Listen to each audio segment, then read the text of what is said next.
Ye Liancheng memelototi Chen Ping, berharap dia bisa memakan Chen Ping dalam satu gigitan. Ayo, pukul aku. Chen Ping memprovokasi Ye Liancheng.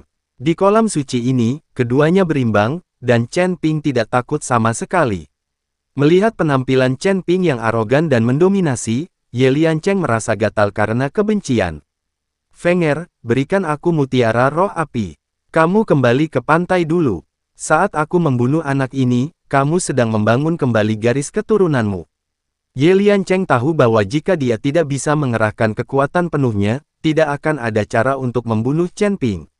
Jika Anda ingin mengerahkan kekuatan penuh Anda harus menggunakan kekuatan spiritual untuk menahan udara dingin dari kolam suci. Sekarang Anda hanya dapat menggunakan manik-manik roh api untuk membantu diri Anda sendiri menahan udara dingin. Tanda seru. Ye Feng mengangguk dan berenang menuju Ye Liancheng. Ketika Chen Ping melihat ini, dia menebas Ye Feng dengan pedangnya. Dia tidak bisa membiarkan Ye Liancheng mendapatkan mutiara roh api. Jika Ye Liancheng mendapatkan mutiara roh api, semuanya akan berakhir. Cahaya pedang langsung menuju ke arah Ye Feng, sangat menakutkan Ye Feng sehingga dia dengan cepat berhenti dan terus mundur. Saat Ye Feng mundur, dia melemparkan manik roh api langsung ke arah Ye Liancheng. Setelah mutiara roh api dilepaskan, Ye Feng merasakan dinginnya seluruh tubuhnya, dan dia sangat ketakutan hingga dia terus melayang ke atas. Ye Liancheng mengulurkan tangannya untuk meraihnya, dan kekuatan isap menarik manik roh api dan dengan cepat bergerak ke arahnya. Ketika Chen Ping melihat ini, dia juga mengambil manik roh api. Saya melihat api menyala di bawah kaki Chen Ping, dan dia langsung menggunakan langkah pengendalian tembakan, dan kecepatannya langsung menjadi lebih cepat. Melihat Chen Ping mencoba merebut manik roh api, Ye Liancheng melambaikan tangannya dan menembakkan 3 lampu spiritual. Jika Chen Ping tidak menghindar, dia pasti akan terkena auranya. Melihat bahwa dia akan mendapatkan manik roh api, Chen Ping mengertakkan gigi dan membiarkan 3 cahaya spiritual menghantamnya tanpa mengelak atau mengelak. Saat tangan Chen Ping meraih mutiara roh api, 3 cahaya spiritual juga mengenai Chen Ping. Terdengar suara gemuruh yang keras. Air di kolam suci terus mengalir, dan Chen Ping langsung pingsan. Serahkan mutiara roh api. Ketika Ye Liancheng melihat Chen Ping telah memperoleh manik roh api, dia meraung dan bergegas. Chen Ping mengatur napasnya, tersenyum pada Ye Liancheng, lalu membuka mulutnya dan menelan mutiara roh api. Dengan telapak tangan ini, Ye Liancheng menggunakan seluruh kekuatan spiritualnya dan bahkan tidak bisa lagi menahan dinginnya kolam suci yang sedingin es. Melihat Chen Ping memakan mutiara roh api, Ye Liancheng sangat marah. Tanpa mutiara roh api, putranya tidak akan bisa membentuk kembali garis keturunannya dengan memasuki kolam suci. Pergi ke neraka. Ye Liancheng meraung marah dan menamparkan telapak tangan yang menakutkan. Di kolam suci, pusaran air besar muncul, menuju ke arah Chen Ping dengan cepat. Ketika Chen Ping melihat ini, tubuhnya tenggelam dengan cepat. Dia tidak berani menahan telapak tangan Ye Liancheng. Melihat Chen Ping menuju ke dasar kolam, Ye Liancheng ingin terus mengejarnya, tetapi udara dingin membuat tubuhnya bergetar hebat. Tak berdaya, Ye Liancheng hanya bisa muncul ke permukaan dengan cepat dan tidak berani mengejar Chen Ping. Saat Ye Liancheng muncul ke permukaan, Ye Feng buru-buru menyingkir. Ayah, bagaimana kabarmu? Apakah kamu membunuh orang itu? Ye Feng bertanya. Tidak, mutiara roh api juga diambil dan ditelan olehnya. Wajah Ye Liancheng penuh dengan atmosfer. Ye Feng tertegun, lalu apa yang harus saya lakukan? Tanpa mutiara roh api, bagaimana saya bisa membentuk kembali garis keturunan saya? Jangan khawatir, aku di sini untuk menjagamu. Aku tidak percaya dia tidak akan pernah keluar. Begitu dia menunjukkan kepalanya, aku akan membunuhnya dan mengeluarkan mutiara roh api dari perutnya. Ye Liancheng menghibur Ye Feng.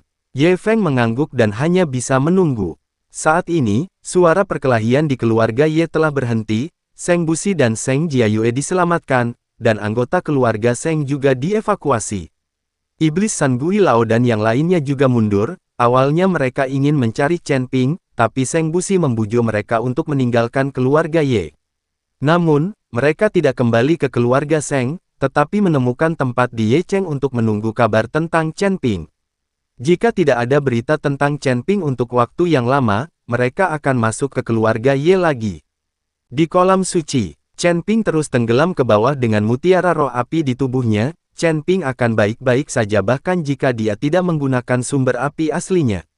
Namun segera, Chen Ping merasakan dengungan di lautan kesadarannya, dan udara dingin di kolam suci menghilang. Namun seiring dengan itu datanglah tekanan yang tak ada habisnya. Chen Ping merasakan tulangnya patah di sekujur tubuhnya, dan seluruh tubuhnya seperti tertekan. Chen Ping buru-buru mengaktifkan tubuh emasnya yang tidak bisa dihancurkan dan mampu menahan tekanan dari kolam suci. Aneh sekali, kok ada kendala berbeda di kolam suci ini? Chen Ping sangat bingung. Namun, Chen Ping terus menyelam ke bawah, tetapi kolam suci itu sepertinya tidak ada habisnya dan tidak memiliki dasar sama sekali. Chen Ping sendiri tidak tahu sudah berapa lama dia tenggelam, dan dia tidak bisa mendeteksinya dengan kesadaran spiritualnya.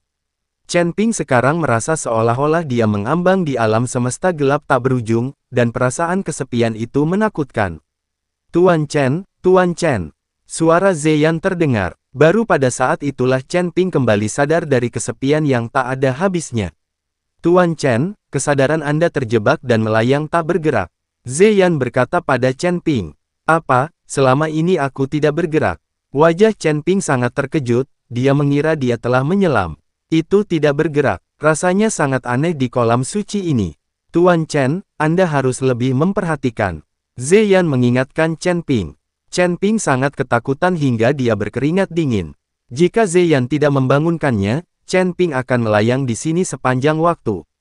Itu akan terlalu menakutkan. Chen Ping segera bangun, lalu menahan napas dan berkonsentrasi, dan terus menyelam ke bawah. Segera, sedimen muncul di depan Chen Ping, membuktikan bahwa dasar kolam telah tiba. Ketika Chen Ping menginjak dasar kolam, dia akhirnya merasakan perasaan kokoh di hatinya. Chen Ping melihat sekeliling dan menemukan bola cahaya tidak jauh dari sana. Melihat cahaya terang itu, hati Chen Ping sangat bahagia, alangkah baiknya jika ada harta karun di dasar kolam. Chen Ping perlahan berjalan menuju cahaya. Ketika Chen Ping mendekat, dia menemukan bahwa itu adalah sepotong batu giok yang memancarkan cahaya. Dan di sekitar batu giok tersebut terdapat tirai tipis yang menutupi batu giok tersebut. Giok ini seukuran telapak tangan, dan aura yang dipancarkannya sangat aneh.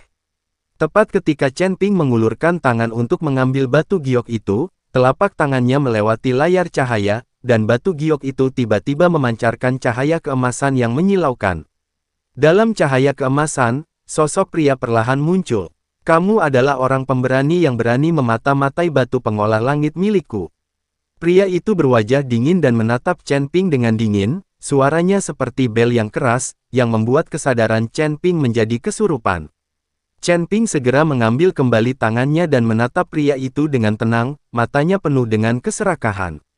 Batu pengolah langit, apakah ini batu peri? Chen Ping bertanya pada pria itu. Kamu adalah biksu tingkat pertama di alam kesengsaraan. Mengapa kamu menanyakan begitu banyak pertanyaan? Ini adalah batu abadi, tetapi tidak berguna bagimu. Datanglah ke sini saat kamu naik menuju keabadian. Mata pria itu penuh dengan penghinaan. Merasakan tatapan menghina pria itu, Chen Ping mencibir dan berkata, kamu hanyalah secercah sisa jiwa sekarang, bahkan bukan jiwa yang tersisa, kamu hanya dapat dianggap sebagai secercah sisa ingatan. Kamu masih meremehkanku. Aku akan mengambil batu pengolah langit hari ini. Apa yang bisa kamu lakukan padaku? Chen Ping tidak takut pada pria ini, orang ini mungkin sudah lama meninggal dan meninggalkan sisa pemikiran di sini untuk menakut-nakuti orang. Chen Ping tidak akan membiarkan dia menakutinya dengan mudah. Saya melihat Chen Ping meraihnya dengan telapak tangannya, sama sekali tidak mempedulikan pria itu. Dan telapak tangan Chen Ping benar-benar menembus tubuh pria itu secara langsung. Anak bodoh, mati! Pria itu berteriak dengan marah, dan batu pembangun langit bermekaran dengan ribuan sinar cemerlang. Ribuan sinar cemerlang ini seperti pedang tajam, datang langsung ke arah Chen Ping. Tanda seru, air di kolam suci mulai mendidih, dan sinar cahaya membelah air, menimbulkan gelombang suara gemuruh. Chen Ping tiba-tiba menyusut kesakitan, dan kemudian mundur dengan kecepatan yang sangat cepat, tidak peduli seberapa cepat Chen Ping, dia masih terkena beberapa sinar cahaya. Sisik tubuh emas Chen Ping yang tidak bisa dihancurkan jatuh, dan akhirnya menjadi tidak terlihat. Chen Ping mengerang, dan darah di tubuhnya melonjak. Tuan Chen, apakah Anda baik-baik saja? Ziyan bertanya dengan prihatin. Aku baik-baik saja, orang ini terlalu kuat. Chen Ping mengerutkan kening dan berkata, biarpun aku memiliki sedikit penyesalan, itu bukanlah sesuatu yang bisa kamu, sebagai anak kelas 1 di alam kesengsaraan, bisa tangani. Tetapi tubuhmu cukup kuat, dan kamu baik-baik saja bahkan ketika kamu diserang. Pria itu sangat mengagumi tubuh Chen Ping. Chen Ping tidak berbicara, dia hanya menatap pria itu dan batu pengolah langit tidak jauh dari situ, meskipun Chen Ping ingin mendapatkannya, dia bukanlah tandingan pria itu. Tuan Chen, karena Anda tidak bisa mendapatkan batu pengolah langit, Anda dapat berlatih di dasar kolam suci ini dan menyerap nafas dari batu pengolah langit. Saat nafas batu pengolah langit terserap seluruhnya, batu pengolah langit akan menjadi batu sisa. Ziyan berkata pada Chen Ping. Sepertinya ini satu-satunya cara, meski akan jauh lebih lambat, tidak ada cara lain. Setelah Chen Ping selesai berbicara, dia benar-benar duduk bersila di depan pria itu. Kemudian teknik kondensasi jantung diaktifkan, dan semua aura aneh yang dipancarkan dari batu pembangun langit diserap oleh Chen Ping. Pria itu sangat terkejut saat melihat Chen Ping mampu menyerap nafas di batu pengolah langit. Bagaimana mungkin? Kamu hanyalah seorang biksu muda di alam kesengsaraan. Bagaimana kamu bisa menyerap nafas dari batu pengolah langit yang halus? Pria itu bertanya dengan kaget.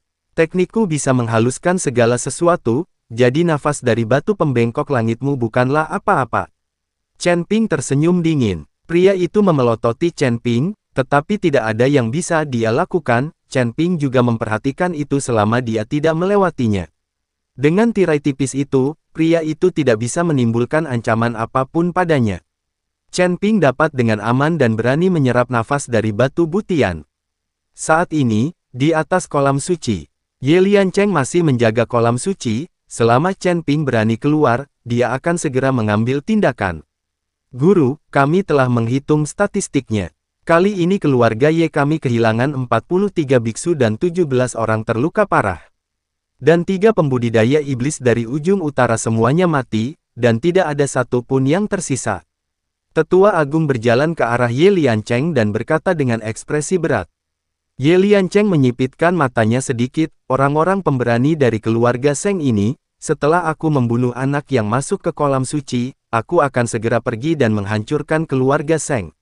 Tuan, ketiga pembudidaya iblis itu mati, tetapi mereka meninggalkan benda ini. Tetua Agung membuka tangannya, dan ada 3 ramuan dalam berwarna merah di tangannya, dan 3 ramuan dalam memancarkan aura panas. Ramuan batin, apakah ini yang ditinggalkan oleh ketiga pembudidaya iblis setelah kematian mereka? Ye Liancheng bertanya dengan kaget. Ya, saya menemukannya dari tubuh ketiga pembudidaya iblis setelah mereka mati. Tetua Agung itu mengangguk. Ketika Ye Liancheng mendengar ini, dia tertawa terbahak-bahak. Dia mengerti apa yang dimaksud oleh Tetua Agung. Lagi pula para penggarap iblis ini sudah mati, jadi tidak apa-apa untuk menjarah mereka. Dengan 3 ramuan dalam ini, aku bertanya-tanya bagaimana anak itu bisa melarikan diri. Ye Liancheng mengambil 3 ramuan dalam dan langsung menelannya. Setelah menelan ramuan dalam, tubuh Ye Liancheng memancarkan gelombang panas. Setelah merasakan rasa panas di tubuhnya, Ye Liancheng melompat ke kolam suci dengan letupan. Karena dia tidak harus menahan udara dingin di kolam suci, Ye Liancheng menyelam lebih cepat. Ye Liancheng dipenuhi amarah.